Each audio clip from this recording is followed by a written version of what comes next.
Greetings and salutations, everyone. I hope everyone is doing well today.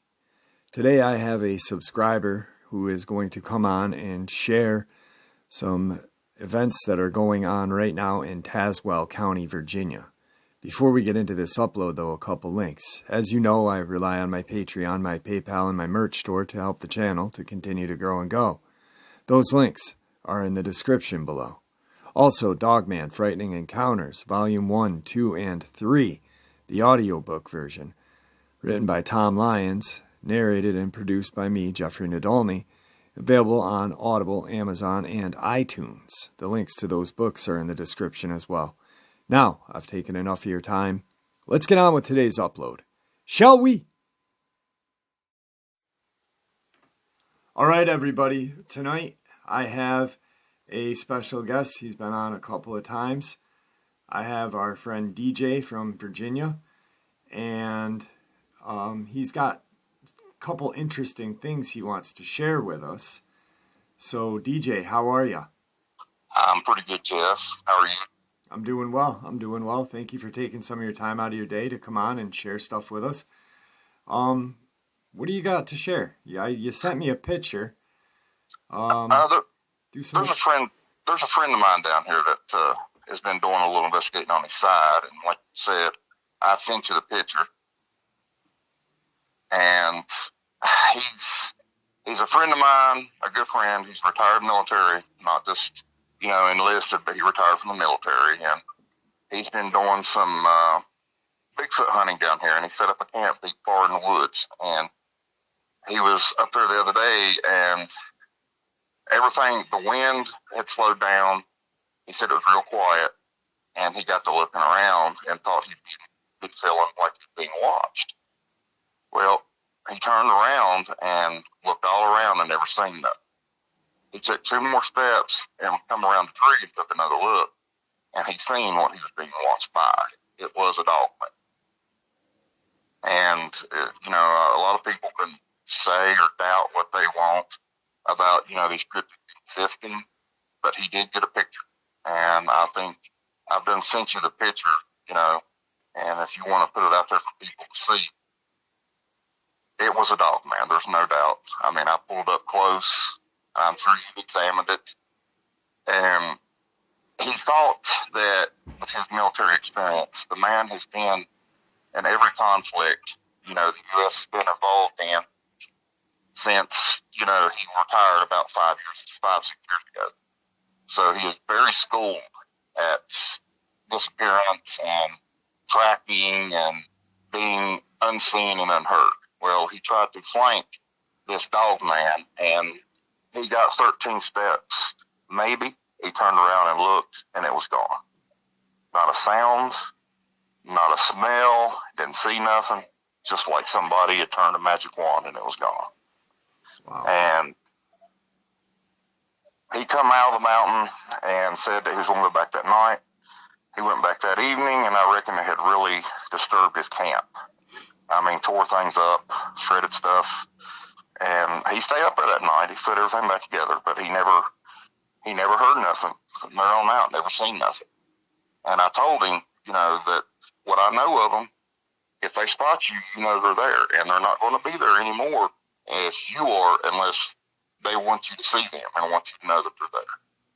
But yeah, that's what's happening on that side of it, and that's locally. That's less than 8 miles from where we're at here. No, really quick, is this Tazewell County still?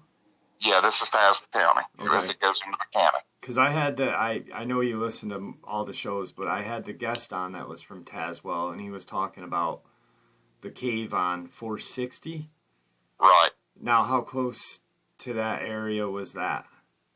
It's within about the same distance, 7 to 9 miles either way, give or take. From where he was? Yes. Okay. And he was Very just close. out going, he wasn't looking for Dogman. He was just, his interest was Sasquatch. Right. He's interested in Sasquatch. Okay. Wow. And he just stumbled across one of these, and it was a humbling experience, but an enlightening one, at the same time. the man don't have fear in his blood. He does not know fear. Right. And I told him, and I told him what I know. I mean, he's very intelligent on his own, and he knows a lot about stuff and these, but fear does not sway him. He is not a bit scared of it. I mean, he don't want to harm him. He don't want to kill him. He's not looking to harm him or kill him. He just wants to observe him and Bigfoot in their entirety on their own natural bridge of nature. I mean, did he give you a description of what the Dogman looked like? From what I understand, he sent the picture, and what we can figure the picture goes about, even close up the way he pictured it, he pull it up as far as he can. He's estimating from the floor of the forest floor up till the tip top of its ears was a little under or over 3 foot. And the way I think it went down the hill where it was laying, where you couldn't see the rest of its body, was another 4 foot plus. So this should tell you the estimated height of this creature. So we're looking at it 7 plus is what we're estimating that. But as you can point out, as the picture shows, you can only see from the forest floor up to the top of its ears. But you can tell it's got a big mass. Right. And it's like I must have said, and like you said, and experienced, and a lot of people have, it looks very, very similar to a German Shepherd to a wolf mix. Right. Huh. All right. So, is he had any contact? So he went back. His camp was destroyed. I'm assuming he left that night, or did he stay? No, he stayed. That's what I'm saying. He's not moved. He has no fear in him. These things will not scare him off. Okay.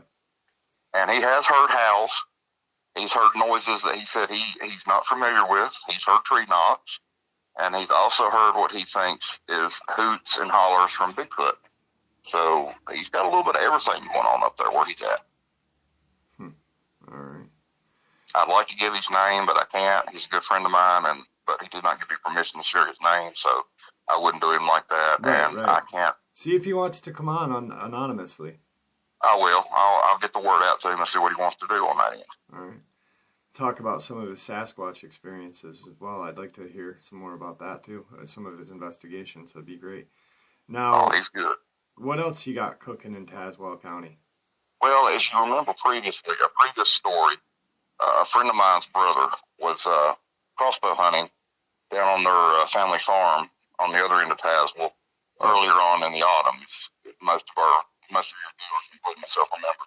Hang on one second, Jerry. All right, so really quick, we've got a lot of new subscribers since that encounter has happened. I'll kind of fill people in really quick. You had a friend, we'll kind of just together. You had a friend who has a brother. Yeah, and he was crossbow hunting down on a property. And he was in a tree stand, correct? Yeah, he was in a tree stand, okay. And he was looking for deer, and he didn't see nothing, but he seen a black streak. And as it was coming, it started making itself readily available, sight picture-wise. And it started coming closely out, dodging him. But now where he was at was a big ravine up above him, and the sun hardly ever hits this holler where he was at. But it started stepping out a little at a time, coming through the saplings and making its way out toward him. And he thought it was a bear at first. But the closer it came, he noticed the body and the limbs of this animal were not bear-like. And he questioned himself. At first he thought it might have been a wolf, but the closer it came, he knew that wolves weren't in Virginia. The closer it came toward him, the bigger it got. And when it finally come out and he seen it, it was a Dogman. And the man has raised over in this county, in this state, as most of us are around here. We're used to, we've got our Bibles and our religion and our Second Amendment rights. And we're taught from early age, most of us, to live off the land around here because there's not a lot of industry. And he's used to things. But ever since this, the man he's totally changed his whole outlook on life. I think he sold some of his guns, you said, right? Oh, yeah. He had a vast collection. And he sold the majority of them because he didn't want to have no reason to try to go after this thing. I mean, me and his brother, are avid gun collectors as well, and he refused to sell us any of it. And when we asked him why, he said, I'm not going to have it on my head that I sell you one of these guns and you go after it and you get killed. And he kept like 2 or 3 guns. Well, since then, you know, like I was saying earlier, he withdrew basically from society. He didn't go out a lot. Before it was dark, he was in the house or on his way to the house. He drew back a lot from his family and his friends. I mean, he would still talk to them, but not as much. He wouldn't hardly associate as much. He wouldn't get out as much. Since then, it has come threefold. I mean, it's to the point that he's saying he's hearing stuff on his roof. He's hearing pecks on his windows. He's hearing like a hand, like it sounds like, the way he put it, 4 utility knives going down the side of his siding, cutting out into his house. He's hearing howls. He feels like he's being watched. I mean, the man got his brother that I'm talking about, my friend, and another friend of his to help him move. Though he sold most of his firearms, he had a big walk-in, like almost a walk-in safe, a big $2,000 fireproof. They moved this. He actually moved this in front of his bedroom window, so he would not have to worry about hearing the sound or looking up one night, attended to the sound and seeing what he would fear would be looking back at him. And every time that this happened, he has called a relative close to him or a friend that lives on that side of the mountain. And every time they come over there, it stops and it's gone. I mean, his closest relative, it just lives 80 yards across a little piece of pasture to the other house. And every time they come over there, it stops. And they were starting to think that he was loony for a little bit. I mean, a lot of people, or even though you can be skeptic, you can only believe so much without seeing, without a little piece of evidence.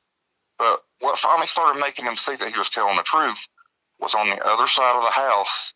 They started noticing imprints in the grass this time of year where the sod is soft.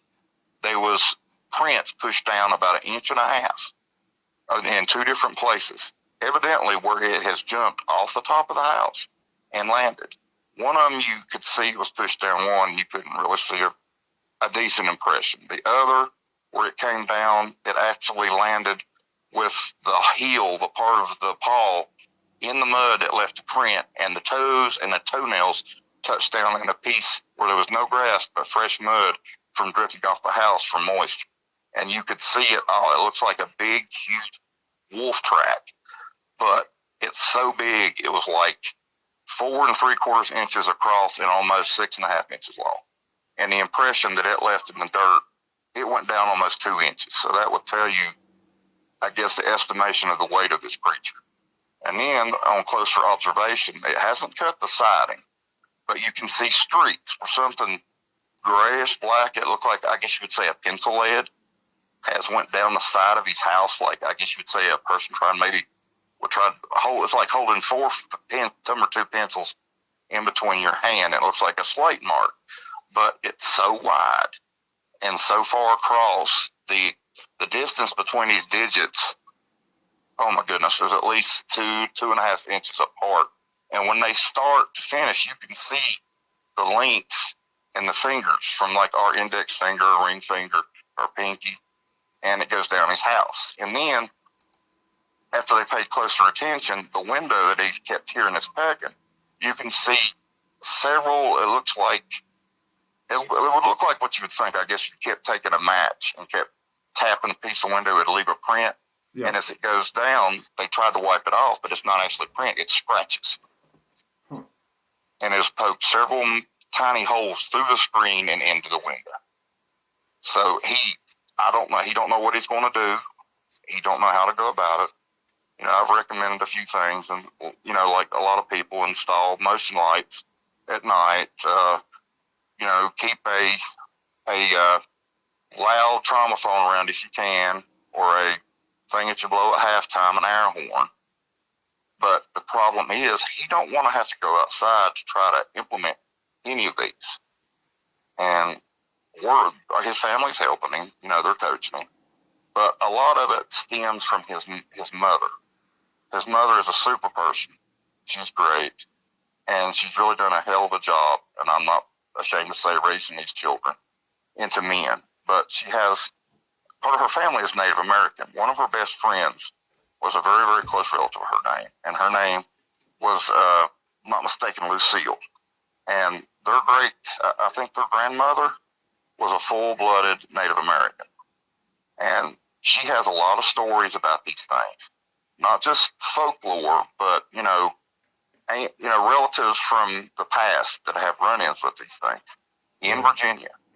And she's talking through what she can remember and what she's taught, what to do on their end as far as they can to see if it escalates anymore. If it continues to escalate, there's a good possibility that she can get a hold of another relative that is full-blooded Native American.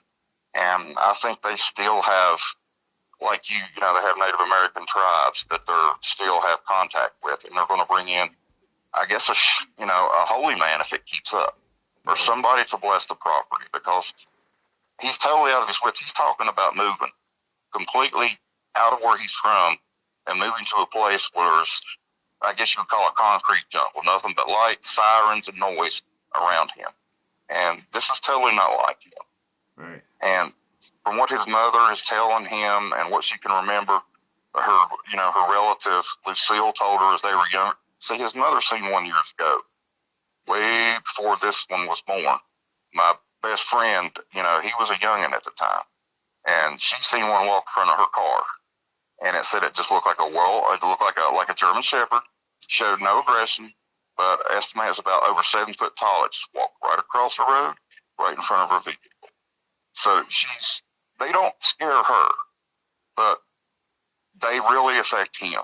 I guess he never thought of it. He never believed anything like this. I guess the shock to the system came from, earlier in the autumn where he's seen that one, and he thinks this is it.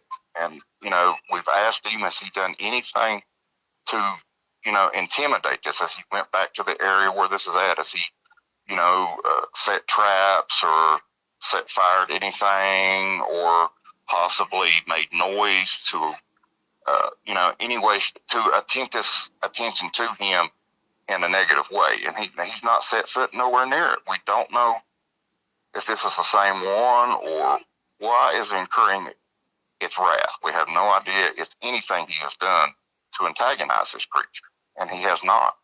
Right. But it's to the point that if it don't stop, or if the ways of their ancestors can't shine through, that they're going to have to get a holy man to come down here and possibly bless, the place to possibly get rid of it. But he is scared out of his mind. Now, his mom, and their relatives they're from Tazewell County as well? No, they're actually from the other side of the mountain. They're from Washington County. Okay. All right. Yeah, because, I'm getting a lot of, not a lot, but more than normal from a county. Normally I get maybe 1, 2, if I'm lucky, from a county. Right. But Tazwell it's a hot spot right now for some reason. And it has been for a long time, obviously. Just from talking to you, talking to the other subscriber that I had on, and and it was kind of neat because I validated things off of each of you, where you both said the same thing. You guys both literally said the same stories to me about the county and how crazy it is. Like, he had mentioned a cave on 460 where his grandfather or friend's grandfather had seen what he described a fox-headed humanoid entering this cave. And I contacted you and said, hey, what do you know about this cave? And sure as shit, you said there's a cave and it's there and it's creepy looking. And so something's going on. I don't know if they're going over the mountains or what they're doing, but you've had run-ins, you've had family had run-ins, friends, this and that. And your first encounter that you had back on your family's old land. Was that in Tazwell or no? Yes, that was in Tazewell County as well. Okay. 1999. I mean, that one is just, and like I said, we've got a lot of new subscribers with us. You want to share that with us real quick? You got time? Yeah, I got time. All right. I was hunting back on the family farm in 1999, November of 1999, during rifle season, general firearms. And I was hunting back on the backside of the mountain, and I harvested a small buck, and I went to start to drag him up the hill, and I kept hearing something. And, when you down a rifle, when you down a deer, as most hunters know, most of the time the sound or the smell or your movement won't attract no other deer. Occasionally you'll see a deer that might come within, a younger deer come within a few yards to investigate. But this was all very loud, and it sounded like a tank moving in the woods. And when I'd stop, it'd stop. I'd drag a couple feet, I'd stop, and I'd hear it stop. Well, I quit dragging and started paying attention for the sound. Well, finally it started moving. And out of the laurel and ivy, I started seeing not exactly an immediate dark black, midnight black they would say, but a dark textured animal, fur coming through the woods. So, I thought it could have been a bear until I realized the height of this color. It was no bear. And the way it walked like a man. It was bipedal. And then I started seeing patches of not exactly blonde, but a brown mixed in with it too. And all of a sudden it stopped and it hollered. And I mean, it hollered to the point, I'd never heard nothing like this. I'd heard a bobcat squeal before. And I've heard, a cougar on the Nature Channel when they're breeding. But this was something I had never heard before. And this was at, I think, around 9:30 a.m. Sun was up, it was warm, it was quiet, and it's like the sound split the mountain in half. And it scared me to the point that I was terrified. And I could see a little bit. I started to see one ear and end of a snout, if I remember correctly. And I want to know part of this. And even though I had, a high-powered rifle with me. So I left the area at me. And after I calmed down, my buddy was hunting on the other end of the farm. I got with him and brought him into it, and my stepfather, and we called my friend's dad, and we were going to go back and drag the animal out. Well, 2.5, I think 3 hours passed, and we went back to hopefully find it and retrieve it. Well, when we get out there, I find it with the rope still tied to it, but it's been moved. Like, I'd say it's been moved 10 to 15 feet from where it was at, and it looked like a bunch of chickens have been around. Like chickens, when they're scratching, they'll tear up the surface of the forest floor looking for any kind of food. The leaves were turned over, upside down, and leaf litter everywhere. And it looked like something had tried to bury it. Well, when we all get out there, we're all armed. We start dragging, and we've got, me and my friend in the front taking turns dragging, and his father in the front and my stepfather behind me, and we're all armed. Well, as you cross the fence to go over to retrieve it, there's a big tree up there that looks like a lot like a willow tree. It's being over, and it's probably about 1.5 feet around, and you always go by this tree as the marker is where you cross the boundary to go, go in or go wherever you got. It's a property boundary. Well, as we go in, there's nothing on it. And his dad and my stepfather are cracking jokes. I'm crazy. I seen an entity, or I seen a big fox, and before I've been smoking the ganja, just old-timey men poking fun. Right. Well, when we get to the boundary, there is a claw mark that starts about 8 foot up, and there's 4 of them. And you could actually see like a 5th digit on the edge that didn't cut down into the bark, but you could see the mark that it made. And it come down about 8 inches, and it had marked this tree. From the time we had entered to go retrieve this to the time that we came out. And to this day, that mark is still on that tree. And I have never in my life seen the color drain from these two guys, these older men's faces. You could have cut their heads off and let the air out of them. And then you went back, I believe, the same area at night, right? With your buddy. Yeah, me and my other friend went back in 2000. Because he was what, busting your ass about it. Yeah, he kept busting my, calling me a liar. And we had squirrel hunted a lot. We worked together. You know, we done everything together. He's the closest thing I've got to a brother. And we wanted to go night hunt. Well, we didn't really have much choice. The small game had all but disappeared from my farm. I mean, we'd be used to killing 3 to 4 squirrels a day, seeing one every 3 days. No turkey, everything just leaving the area. So we decided it was coyotes and possibly bobcat. They had moved in the area and were riding the small game so much that something had to be done. So we thought we'd step up. Well, we went up there with a wildlife, a predator collar, and set up right at the edge of dark. And we didn't see nothing for that hour. We had our spotlights, we had our weapons, we were set up, and we started calling. Well, about 35 minutes after we started calling, 45 minutes in that area, here we started hearing something running across the leaf litter, coming out the edge of the woods, coming across the pasture. And he hit the light, and it was a raccoon. And this raccoon was moving so fast, and it's just like it was literally walking on water. Forgive the expression. It was moving so fast and fluid. You know, it run by us, and within 20 yards, never knew we was in the world. Well, I'd say maybe a few minutes had passed, and we started hearing, first we heard what we thought was a muffled howl almost, and then we started hearing brush breaking. And this was 150 yards away, Jeff, so you can imagine, you know, sound traveling that far of distance, it has to be moving at a great set of speed with a good amount of weight. Very large. Exactly. And then we heard something squeak. Well, it had, I guess, stepped over the boundary fence separating the mountain from the pasture and actually stretched the fencing wire so tight that it gave it.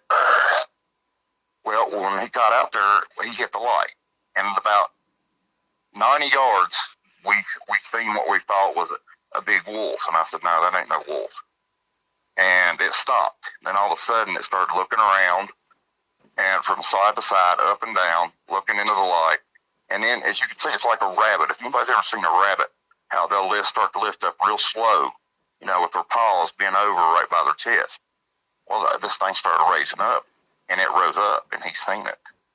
And he lost, I don't know, if his teeth wouldn't held in by blood and flesh, they'd all fell out all at once. I mean, it totally dawned a new definition of life and existence on him. Well, I switched off and held the light for him while he was looking at it. And I heard him work the action on his rifle.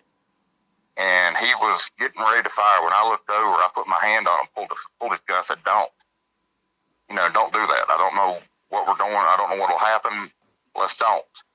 Well, he pulled the gun back down, and we watched it, and then it come a little bit closer, up less than 70 yards, and then it turned and bolted, went back down on all fours, took off running. As it ran, we followed it with a light. It leaped, I know, no less than 15 foot, straight over in the air, over that fence, and it landed another 8 foot on the side of that fence, and it was gone. But it was pretty good size. It couldn't tell a lot because of the shade of the glass we had, and it was red because it's a predator color we put on so it don't scare, you know, any predators or any animals you might call in. So we couldn't get that great of a look at it versus clear light, but we estimated about 7.5 foot, maybe 250 pounds. I mean, what we could see, you could see the fur at the distance. You could tell where the fur separated and the muscle mass began. I mean, it looked like a well-defined cut welterweight with fur. And it moved so fast, you would not believe how fast these creatures can move. And he became a true believer after that, and he used to call me a nickname, and I'm not going to repeat it, and I gave him a nickname after that. But since then, he has had a new definition on life. And this is the brother of the one that I just currently provide the information that his younger brother, Aaron, for everything around him because of the one he spotted on their property. Yeah, I mean, you guys have definitely had some crazy, crazy stuff down in Tazwell. And like I said, if everything goes like I plan, I'm definitely packing up the car for the summer. Not for the entire summer, but I'd like to hit a couple places. I'd like to hit Ohio. I'd like to hit Virginia. And possibly, if the Lord permits, all the way down to Louisiana, and kind of start interviewing, people face to face, and if they want and are they willing, and go out there where they've seen these things and do videos of that. And I think that'd be very interesting. Tazewell County is one of my places. Right. It'd not just be a vacation, but, it'd be a learning experience. And plus, there's a lot of, aside from cryptids, there's a lot of paranormal activity down this way as well. Yeah, absolutely. And I spoke to Kunbo about this, about Tazwell, and he himself said there's a lot that goes on there, and it's a place that definitely needs to be looked at. So. Oh, well, we would definitely be hospitality to take care of it, that's for sure. I appreciate that. I really do.